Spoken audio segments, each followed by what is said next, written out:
आज हमारे साथ डॉक्टर भरत पाठक जो बुंदेलखंड माटी के सपूत हैं और छतरपुर से आपका विशेष लगाव यहीं, चूँकि यहीं शिक्षा दीक्षा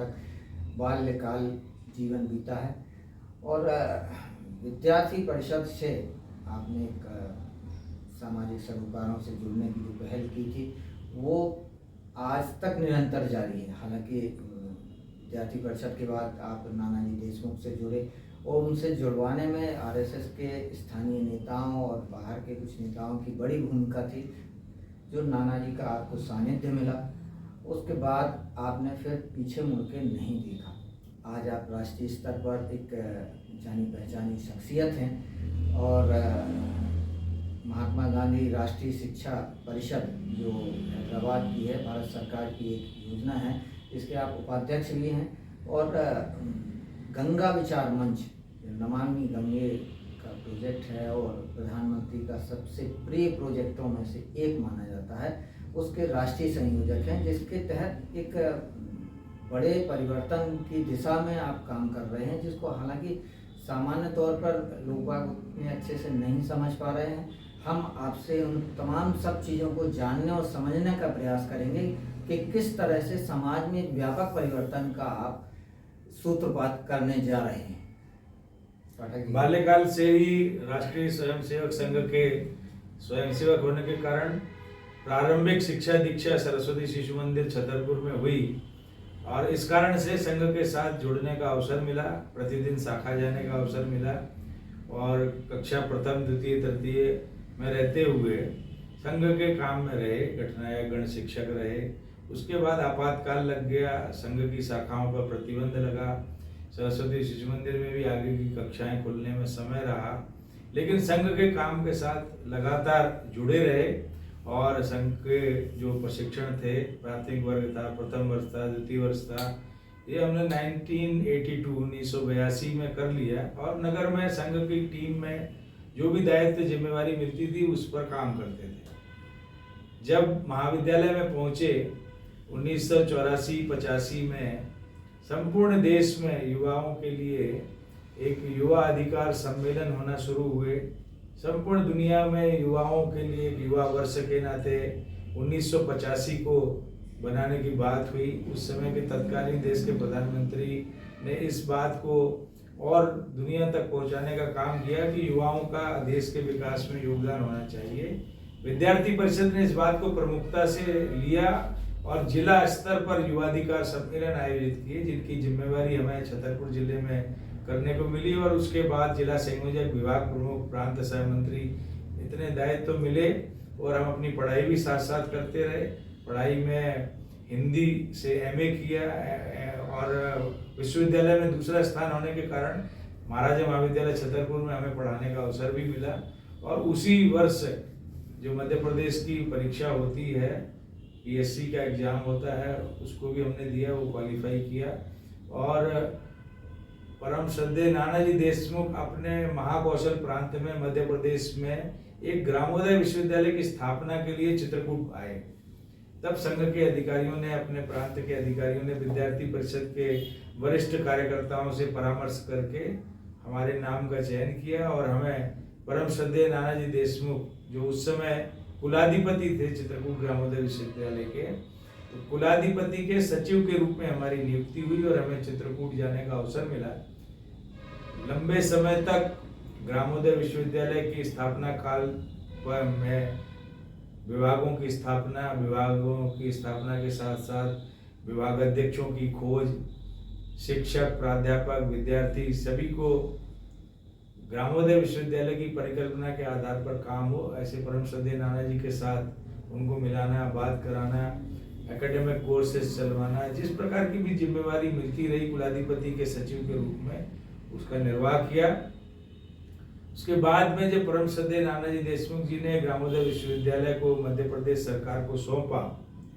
उस समय सभी लोग ग्रामोदय विश्वविद्यालय में काम करने के लिए विश्वविद्यालय की व्यवस्था के अनुसार विश्वविद्यालय में ही काम करने लगे, यानी नौकरी करने लगे। और नानाजी देशमुख जी ने कुलाधिपति पद से त्यागपत्र दिया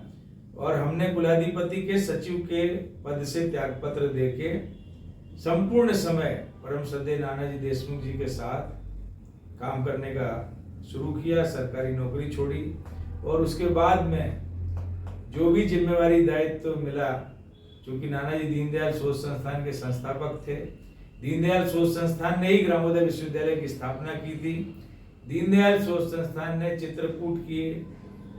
50 किलोमीटर की परिधि में आने वाले 500 जो गांव थे, उन गांवों में स्वावलंबन की दिशा में काम करना शुरू किया। कोई गरीब न रहे, कोई बेकार न रहे, कोई अशिक्षित न रहे, कोई अस्वस्थ न रहे, हरा भरा साफ सुथरा गांव हो, गांव का कोई मुकदमा कचहरी में न जाए। इस विचार को लेकर के हमने काम करना शुरू किया।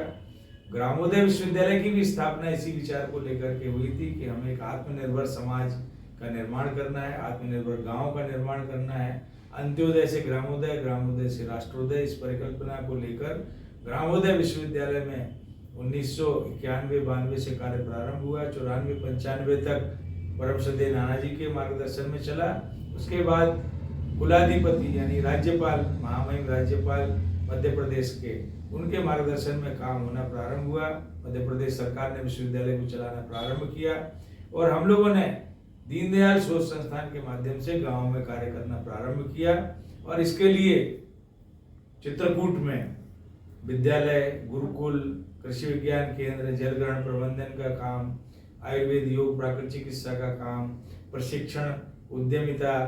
इस प्रकार से समाज जीवन के सभी पहलुओं पर जो आवश्यकताएं होती हैं उनके लिए अपने स्वयं के प्रकल्प बनाए और उन प्रकल्पों में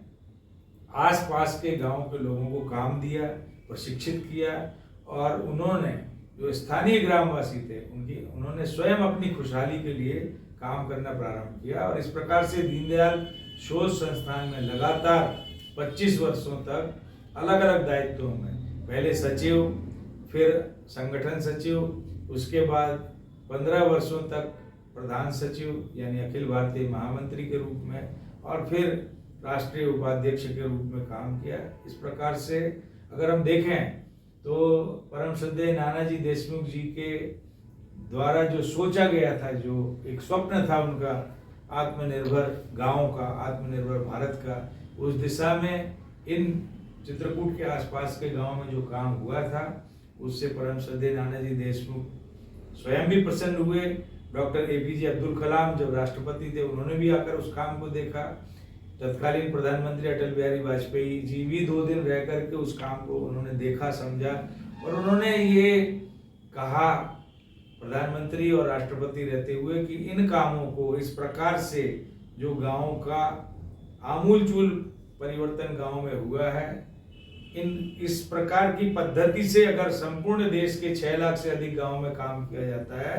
तो हम अपने देश के गाँव को आत्मनिर्भर बना सकते हैं। और इस दिशा में आज के प्रधानमंत्री नरेंद्र भाई मोदी जी भी इस दिशा में जो परम श्रद्धेय नानाजी देशमुख जी ने जो एक कार्य पद्धति बनाई थी गांव को आत्मनिर्भर बनाने की, उस दिशा में कार्य करना प्रारंभ किया है। तो आपने जैसे बताया कि चित्रकूट में एक बड़ा परिवर्तन किया गया था नानाजी देशमुख द्वारा और आपके प्रयासों से, आज उन गाँव की स्थिति क्या है? समाज का काम जो भी होता है वो सतत करने वाला काम होता है और नई पीढ़ी आती है। नई पीढ़ी के जो हम बात कर रहे हैं ये वर्ष 2002 से 2005, 2005 से 2008, 2008 से 2011, ऐसे 3-3 वर्षों का हम लोगों ने एक कार्य योजना बनाई थी और उस कार्य योजना के आधार पर पहले 80 गांव, फिर 125 गांव, फिर 250 गांव, फिर 500 गांव, इस पद्धति से हम लोग आगे बढ़े थे और उन गांवों को आत्मनिर्भर बनाने के लिए काम किया था। एक जो पानी का अभाव था उस क्षेत्र में, जल संकट था, उसकी तो आज भी हम देखते हैं तो उन गांवों में अब किसी भी प्रकार का जल का संकट नहीं है, न भूगर्भ जल का अभाव है और न सतही जल का अभाव है। वहां पर सिंचाई के लिए पर्याप्त पानी है और पीने के लिए भी पर्याप्त पानी है। वो व्यवस्था जल ग्रहण प्रबंधन मिशन के द्वारा हम लोगों ने की थी, जिसका लाभ आज भी वहाँ के ग्रामीण वनवासी आदिवासी बंधु भी ले रहे हैं, ग्रामवासी किसान भी ले रहे हैं और आज भी वो 2-2 फसल 3-3 फसल वहाँ के किसान ले रहे हैं, जो हमने पानी की उपलब्धता के लिए हम सब ने मिलकर के जो प्रयास। और सबसे बड़ी बात ये थी कि उसमें ग्रामवासियों ने आगे बढ़ कर के हिस्सा लेकर के उसमें अपना योगदान सुनिश्चित करते हुए स्वयं अपने गांव के लिए पानी के प्रबंधन की व्यवस्था की और उसमें स्वयं समय दिया, मेहनत की, काम किया। इस कारण से हम कम पैसे में, सरकार द्वारा जो निर्धारित था पर हेक्टेयर कॉस्ट, उससे कम पैसे में उन गाँव में काम कर पाए और उसका लाभ आज भी किसानों को मिल रहा है। लेकिन वहीं दूसरी तरफ अगर हम शिक्षा के क्षेत्र में देखें या स्वास्थ्य के क्षेत्र में देखें, तो जो पीढ़ी दर पीढ़ी वहां पर सुधार होना चाहिए, वो सुधार में कमी आई है। और उसका कारण यही है कि ये जो काम है ये कंटिन्यूअस कंसिस्टेंसी के द्वारा होने वाला काम है। हम ये नहीं कह सकते हैं कि विकास को हमने एक बार कर दिया, गांव के विकास को, और गांव को वहां तक जो पैरामीटर हैं उनको ले गए कि कोई गरीब नहीं बचा गांव में, कोई बेरोजगार नहीं बचा, कोई अस्वस्थ नहीं बचा, गांव हरा भरा हो गया। तो आने वाले 5 साल में वैसा नहीं होगा, क्योंकि नए बच्चे जन्म लेते हैं, परिवार की जिम्मेवारियां बढ़ती हैं, और उसके कारण से हमने ये महसूस किया स्वयं कि गांव का काम, गांव के विकास का काम ये सतत किया जाने वाला काम है। कभी भी अगर हमने इसमें अपने प्राथमिकता में कोई कमी लाई तो निश्चित रूप से वहाँ पर उन कामों में गिरावट आती है। अच्छा, आप उसके बाद अब एक तो अच्छी बात यह है कि जो चित्रकूट से प्रोजेक्ट शुरू हुआ था नानाजी देशमुख के समय, और उस प्रोजेक्ट को आज प्रधानमंत्री जी अप्रिशिएट कर रहे हैं, उसको देश भर में लागू करने की योजना बना रहे हैं। तो इससे चित्रकूट भी बुंदेलखंड का ही हिस्सा है, तो एक अच्छा मैसेज देश में जाएगा कि एक सूखा रोता बिलखता बुंदेलखंड जो देश को एक नई दिशा देने की तैयारी कर रहा है। दूसरी बात, आप उसके बाद अब जैसे आप गंगा विचार मंच से जुड़ गए, तो इसमें जो जिम्मेदारियां मिली हैं, क्या है ये गंगा विचार मंच? पहले तो हम नानाजी देशमुख जी के कामों को जो भारत सरकार ने सराहा है उसके लिए हम माननीय प्रधानमंत्री जी का धन्यवाद करते हैं, क्योंकि नानाजी देशमुख जी के कामों के कारण उन्हें भारत रत्न दिया गया, जो देश का सर्वश्रेष्ठ पुरस्कार है। और हम सब चित्रकूट की जो जनता है, जो पूज्य संत महात्मा है, जो कामतानाथ जी भगवान है, जहाँ सब लोग वहाँ पहुँचते हैं, तो नानाजी को जब भारत रत्न भारत सरकार के द्वारा दिया गया, तो हम सब चित्रकूट वासियों के लिए, ग्रामवासियों के लिए, जिन्होंने नानाजी के साथ कंधे से कंधा मिलाकर काम किया था, ऐसे दीनदयाल सोच संस्थान के कार्यकर्ता या उस क्षेत्र में रहने वाले जो ग्रामवासी, महिला, पुरुष, युवा, किसान, मजदूर जो भी हैं, उन सब के लिए बहुत प्रसन्नता और खुशी की बात थी। अब उस खुशी को बनाए रखने के लिए गांव वालों को भी काम करना है और संस्थान को भी काम करना है, और भी जो उस क्षेत्र में काम करने वाली सामाजिक संस्थाएं हैं उन्होंने भी काम करना है। यह काम लगातार 25 वर्ष करने के बाद में भारत सरकार द्वारा जो नमामि गंगे अभियान है, उसमें एक गंगा विचार मंच के राष्ट्रीय संयोजक के नाते हमें जिम्मेवारी दी गई। सामाजिक कार्यकर्ता के नाते सरकार और समाज को साथ लेकर के जब हम किसी भी काम को आगे करते हैं एक परस्पर पूरकता के भाव से, तो जल्दी जल्दी परिणाम मिलना हासिल होते हैं। अगर सरकार केवल अकेले करती है तो परिणाम आने में विलंब होता है, या केवल समाज काम करता है तो उसमें भी थोड़ा समय लगता है। लेकिन जिन कामों को सरकार और समाज दोनों मिलकर के काम करते हैं तो निश्चित रूप से परिणाम अच्छे आते हैं। और हम लोगों ने ये महसूस किया कि सरकार और समाज को जोड़ने के लिए भी किसी न किसी की आवश्यकता होती है। वो एक सामाजिक कार्यकर्ता भी हो सकता है, वो एक सामाजिक संगठन भी हो सकता है। तो ऐसा ही एक सामाजिक संगठन गंगा विचार मंच है, जिसको भारत सरकार, जल शक्ति मंत्रालय, राष्ट्रीय स्वच्छ गंगा मिशन ने मान्यता दी है कि आप गांव-गांव लोगों को नदी के तट पर, गंगा जी के किनारे जो भी बसने वाले लोग हैं उनमें वॉलंटियर्स तैयार करिए, स्वयंसेवक तैयार करिए, जो नदी में प्रदूषित जल न ले जाए। नदी किनारे केवल प्राकृतिक खेती करें, नदी किनारे केवल ऐसा रोजगार करें जिससे वहां के लोगों की गरीबी दूर हो, बेकारी दूर हो। तो ऐसे नमामि गंगे अभियान के अंतर्गत जन गंगा, अर्थ गंगा, इस प्रकार के अनेक प्रकल्प काम कर रहे हैं। और माननीय प्रधानमंत्री जी की इच्छा है, उनकी इच्छा के अनुरूप जीवनदायिनी माँ गंगा में प्रदूषित जल न जाए, गंगा जी अविरल निर्मल बहें, यमुना जी निर्मल अविरल बहें, गंगा जी की सहायक नदियां केन, बेतवा, धसान ये निर्मल अविरल बहें, यमुना जी की सहायक नदियां निर्मल अविरल बहें। तो जो भी गंगा बेसिन है वो गंगा बेसिन में नमामि गंगे अभियान के अंतर्गत काम चल रहा है। प्रदूषित जल गंगा जी में ना जाए इसके लिए एसटीपीज बन रहे हैं, सीवेज ट्रीटमेंट प्लांट भी बन रहे हैं। शहरों में, बड़े बड़े शहरों में, काशी में, कानपुर में, पटना में ऐसे एक नेटवर्क बन रहा है, कलकत्ता में, जहाँ पर कि ड्रेनेज का एक नेटवर्क बन रहा है और उस ड्रेनेज को नदी में नहीं जाने देना है। ये बड़ी विडंबना है कि मुगल काल में गंगा जी स्नान करने जाते थे तो भी कुछ ना कुछ हमें पैसा देना होता था तो हम गंगा जी स्नान कर पाते थे। अंग्रेजों के काल में भी प्रतिबंध लगा, हमारे मेला त्योहार उत्सव पर प्रतिबंध लगा था, हम गंगा जी के किनारे नहीं जा सकते थे, उस पर पैसा लगता था या उनको अनुमति लेना पड़ती थी। बड़े आश्चर्य की बात है, हमारी गंगा माँ है लेकिन हम लोग वहां पर जाके स्नान नहीं कर सकते थे मुगल काल में। अंग्रेजों के काल में जितने भी ड्रेनेज हैं जो नदी के किनारे शहर बसाए गए, उन सब के ड्रेनेज नदी में गिरा दिए गए। जो हमारी पवित्र नदियां थी, जिनके जल से हमारा जीवन चलता था, जिन जल को पीने से हम अपने जनजीवन को चलाते थे, केवल जल पर। अभी एक स्वामी जी हमें मिले, वो नर्मदा जी के जल पर 1100 दिन से केवल नर्मदा जी के जल पर वो जी रहे। कोई फलाहार नहीं, कोई आहार नहीं, निराहार, 20-25 किलोमीटर पैदल चलते हैं। उस जल में कितनी ताकत है, वो गंगा जी के जल में कितनी ताकत है कि हम, और वो जल खेतों में पहुंचता था, उससे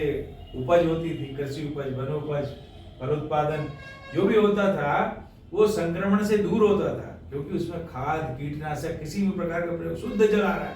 गंगा जी का शुद्ध जल खेतों तक पहुंच रहा है और खेतों में जो उपज हो रही थी उससे व्यक्ति स्वस्थ रहता था। आज जो बीमारियां आ रही हैं, क्योंकि नदियों में प्रदूषित जल है, तालाबों में प्रदूषित जल है, कुओं में प्रदूषित जल है, इसलिए घर आरओ लगाने की आवश्यकता हो रही है, वाटर फिल्टर लगाने की जरूरत हो रही है, शुद्ध नल जल में भी उसको क्लोरिनेशन करने की जरूरत पड़ रही है। लेकिन एक समय ऐसा था कि यही जल हम लोगों को जीवन प्रदान करता था। इसी जल से खेती, पशुधन और सब जो हमारे जीवन जीने के लिए जो आवश्यक चीजें थी वो इस शुद्ध जल से, गंगा जी के जल से प्राप्त होती थी। इस महत्व को माननीय प्रधानमंत्री नरेंद्र भाई मोदी ने समझा और गंगा मंत्रालय अलग बनाया, उसकी योजना अलग बनाई। उसके लिए पैसे की कमी ना हो इसलिए 20,000 करोड़ रुपए पहले सैंक्शन किया, अब तो 30,000 करोड़ सैंक्शन कर दिया। वो राज्य सरकारों के माध्यम से योजनाएं बन रही हैं, पहुंच रही हैं, उन पर काम होना शुरू हुआ है। लेकिन जब तक ये जन आंदोलन नहीं बनेगा, जब तक जनता जागृत नहीं होगी, जब तक जनता स्वयं ये तय नहीं करेगी कि हमें पूजन सामग्री, फोटो फ्रेम ये नदी में प्रवाहित नहीं करना है, हमें अपने घर का जो नाला है वो नदी में नहीं डालना है, जब तक जनता इस बात को आगे आकर के और संकल्प लेकर के इसके इस मजबूती के साथ जब तक जनता खड़ी नहीं होगी, तब तक सरकार की योजनाएं, सरकार का धन कितनी भी मात्रा में खर्च होगा वो प्रभावकारी नहीं होगा, ऐसा हमारा सोचना है। हम क्योंकि आपने सामाजिक सरोकार की बात की, इस पे हम थोड़ी देर से आते हैं। पहले एक चीज़ और समझना चाहते हैं, केवल इसमें सिर्फ गंगा जी को ही शामिल किया गया है या देश की और नदियों को भी इसमें जोड़ा? 2014 में माननीय प्रधानमंत्री जी ने गंगा मंत्रालय जब बनाया तो गंगा जी और गंगा जी की सहायक नदियां, तो गंगा जी हैं, दूसरी यमुना जी हैं, फिर यमुना जी की सहायक नदियां, और 6 राज्यों में भी अपनी गंगा जी जहाँ से आ रही हैं, जो सहायक नदियां हैं, जो गंगा बेसिन है, उसको सम्मिलित किया गया था। लेकिन जब दूसरा कार्यकाल हुआ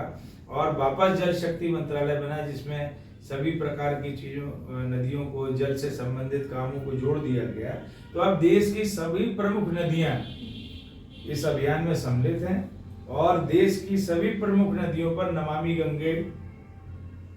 राष्ट्रीय स्वच्छ गंगा मिशन जल शक्ति मंत्रालय की ओर से काम प्रारंभ हो गया है। उज्जैन में छिबरा पर काम चालू हो गया है, गोदावरी पर काम चालू हो गया है। तो जहां पर भी स्थानीय स्तर पर नदी किनारे काम की आवश्यकता है, वहां के राज्य प्रस्ताव भेजते हैं और नमामि गंगे की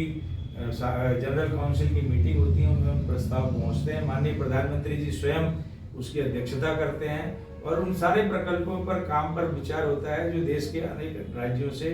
नदियों पर आवश्यकता है कि नदियां निर्मल अविरल बहें। कुछ छोटी छोटी नदियां बड़ी संख्या में लुप्त हुई हैं या पर्यावरण के कारण उनको खत्म किया गया है, ऐसी नदियों के पुनरुद्धार का भी कोई प्रोजेक्ट है क्या आपके उसमें? नमामि गंगे, राष्ट्रीय स्वच्छ गंगा मिशन, जल शक्ति मंत्रालय की ओर से छोटी नदियों को पुनर्जीवित करने का भी काम प्रारंभ हुआ है। जो गंगा जी की सहायक नदियां हिमाचल से, उत्तराखंड से, जहाँ कहीं से भी बह करके आ रही हैं और गंगा जी में मिल रही हैं, उनको किस प्रकार से पुनर्जीवित किया जा सकता है, इसके लिए कानपुर IIT सी गंगा उस पर काम करना प्रारंभ की है। और हमने आपको जैसे बताया कि अगर किसी राज्य में, बंगाल में, झारखंड में, बिहार में, उत्तर प्रदेश में या मध्य प्रदेश, छत्तीसगढ़ में, कहीं से भी किसी छोटी नदी को पुनर्जीवित करने के लिए कोई प्रस्ताव भारत सरकार के पास जाता है तो वो उस पर विचार करते हैं। जैसे अभी चित्रकूट में मंदाकिनी नदी है, तो मंदाकिनी नदी निर्मल अविरल बहे और उसमें जल का अभाव ना हो, इसके लिए अगर चित्रकूट से, सतना से, भोपाल से कोई प्रस्ताव वहां जाता है तो उस पर विचार होता है, विचार हुआ भी है। नहीं, लेकिन मंदाकिनी में तो अभी भी नाला जा रहा है। अभी वहां पर जो किनारे उसके लोग रहने वाले हैं वो अपने सेप्टिक टैंक के मुंह उसमें मंदाकिनी, चित्रकूट में मंदाकिनी नदी के विषय पर और नदी में जल का अभाव ना हो इस विषय पर वहाँ अपने तत्कालीन जो जल शक्ति मंत्री हैं गजेंद्र सिंह शेखावत जी, उनका चित्रकूट प्रवास हुआ। उन्होंने राज्य सरकार को निर्देश दिया है कि जितने भी प्रकार के आवश्यक काम हैं कि जल का अभाव ना हो, प्रदूषित जल मंदाकिनी में ना जाए, उसके लिए आप प्रस्ताव तैयार करके मध्य प्रदेश से दिल्ली भेजिए और हम उसको विचार करके उस पर काम करना शुरू करेंगे। और अभी वहाँ पर काम करने के लिए 30 करोड़ की राशि चित्रकूट को उपलब्ध भी कराई है। अच्छा, अब हम जो अपना मूल प्रश्न था सामाजिक सरोकार का, जो आपके मिशन में भी है कि समाज को जोड़ने का काम आप इसके माध्यम से करेंगे, लोगों को वॉलंटियरशिप तैयार भी करेंगे, तो आज के दौर में आपको लगता है कि ये बहुत आसान रह गया, जबकि अर्थ प्रदान ज़्यादा हो गए हैं लोग? बहुत अच्छा प्रश्न है और विचार भी बहुत अच्छा है सामाजिक सरोकार का। और समाज जब तक जागृत नहीं होता है, समाज का सहयोग जब तक सरकार को नहीं मिलता है, तब तक हम जो आमूलचूल परिवर्तन नहीं कर सकते और जो असरकारी परिणाम देना है वो भी नहीं दे सकते। तो गंगा विचार मंच जैसे नदियों के किनारे बसे हुए जो गांव हैं, शहर हैं, उनमें से वॉलंटियर्स तैयार कर रहे हैं, उनमें से जो संस्थाएं वहां पर इन विषयों पर काम करने वाली उनको जोड़ रहे हैं, इन विषयों पर काम करने वाले जो व्यक्ति हैं उनको जोड़ रहे हैं। इसी प्रकार के समाज जीवन के सभी क्षेत्रों में थोड़ा ये प्रोफेशनल जरूर हुआ है। अभी इसकी पढ़ाई होना शुरू हो गई कि रूरल डेवलपमेंट मैनेजमेंट की पढ़ाई हो रही, मास्टर ऑफ सोशल वर्क की पढ़ाई हो रही, मास कम्युनिकेशन की पढ़ाई हो रही, print media, social media, electronic media में भी जो काम करने वाले युवा हैं वो भी इस दिशा में काम करने के लिए तैयार रहते हैं, उनका मन भी तत्पर रहता है। थोड़ा सा प्रोफेशनल हुआ है, लेकिन जितना समाज में जागृति आना चाहिए इस विषय को लेकर के, वो माननीय प्रधानमंत्री जी के मन की बात में जब सफलता की कहानियां सुनाई जाती हैं तो देश के युवा, चाहे वो किसी भी राजनीतिक दल से जुड़े हुए हों, किसी जाति, भाषा, मत, संप्रदाय के हों, एक विचार उस समय आता है कि हमें समाज की सेवा के लिए काम करना चाहिए। तो जब हम समाज में जाते हैं, समाज से आह्वान करते हैं, तो समाज में काम करने वाले हमें प्रोफेशनल युवा भी मिलते हैं, महिलाएं भी मिलती हैं और अच्छे लोग मिलते हैं जो महीने में, अब कई स्थानों पर तो प्रतिदिन घाटों की स्वच्छता के लिए युवा आगे आते हैं, कई जगह सप्ताह में एक दिन घाट की स्वच्छता के लिए आते हैं, कई बार 30 त्योहार पर ही स्वच्छता के लिए युवा आते हैं। पर दिल्ली में पिछले 1 वर्ष से लगातार प्रयत्न करने के बाद में दिल्ली के अच्छे अच्छे महाविद्यालयों से युवा विद्यार्थी बहनें भाई सप्ताह में एक दिन शनिवार इतवार का समय यमुना नदी के किनारे जितने घाट हैं, चाहे कालिंदी कुंज का घाट हो, छठ घाट हो, वहां पर स्वच्छता के लिए आते हैं। जबकि सरकार ने स्वच्छता की व्यवस्था की है, MCD ने स्वच्छता की व्यवस्था की है, लेकिन वो पर्याप्त नहीं है।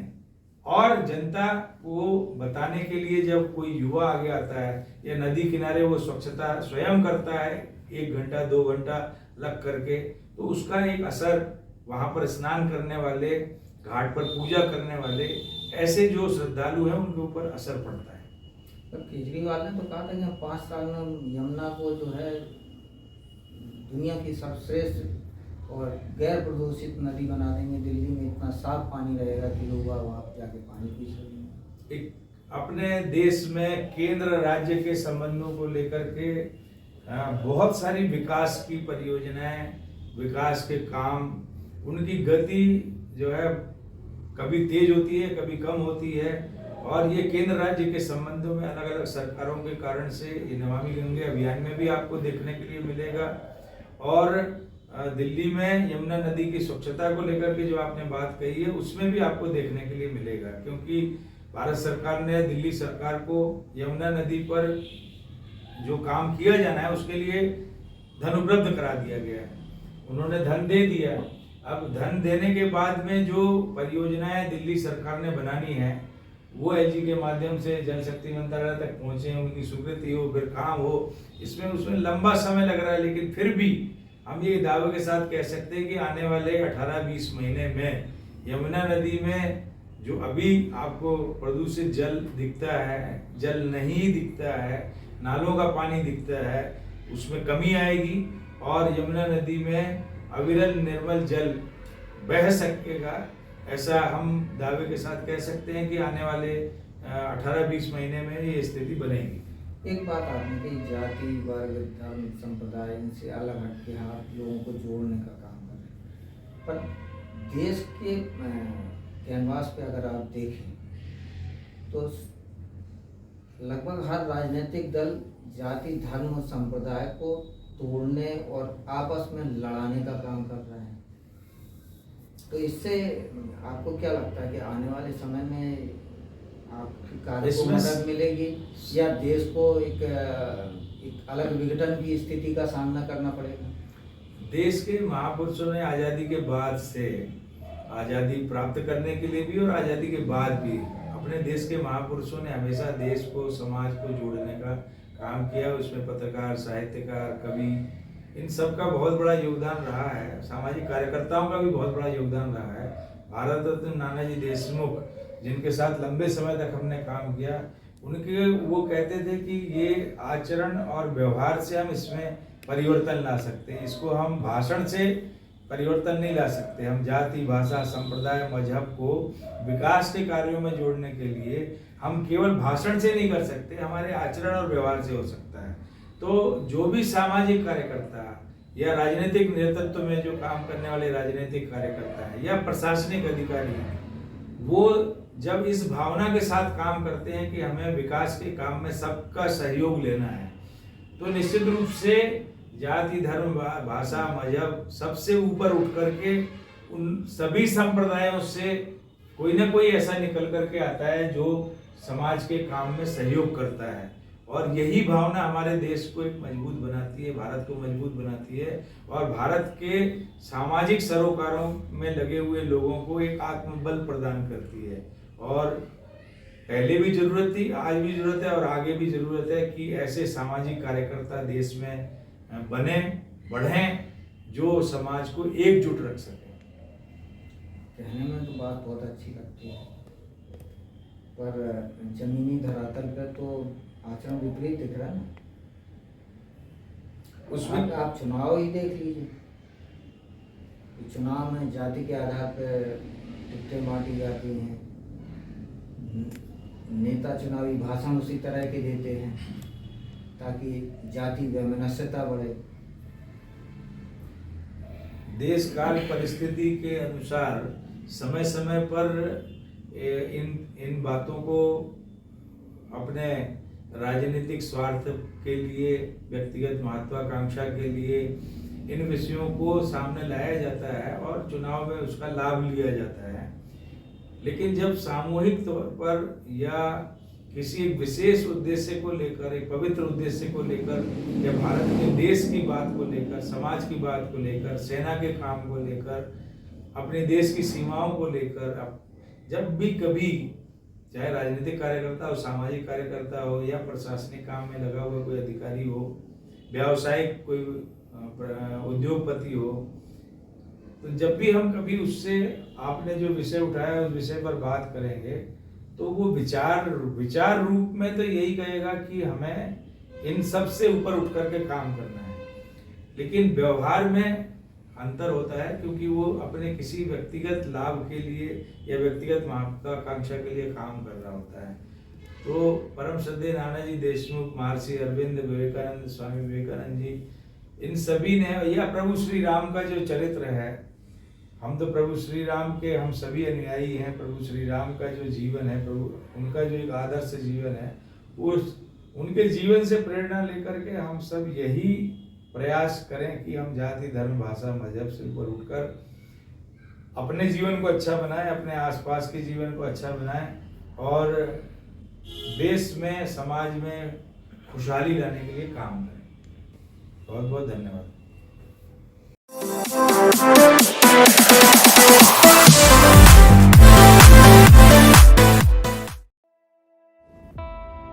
इस खबर के प्रायोजक हैं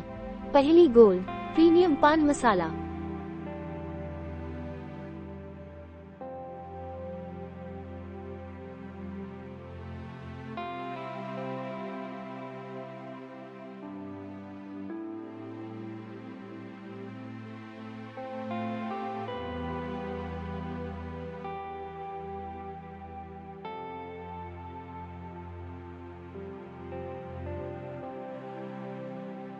न तंबाकू, न निकोटीन, बस सही स्वाद, सही अंदाज।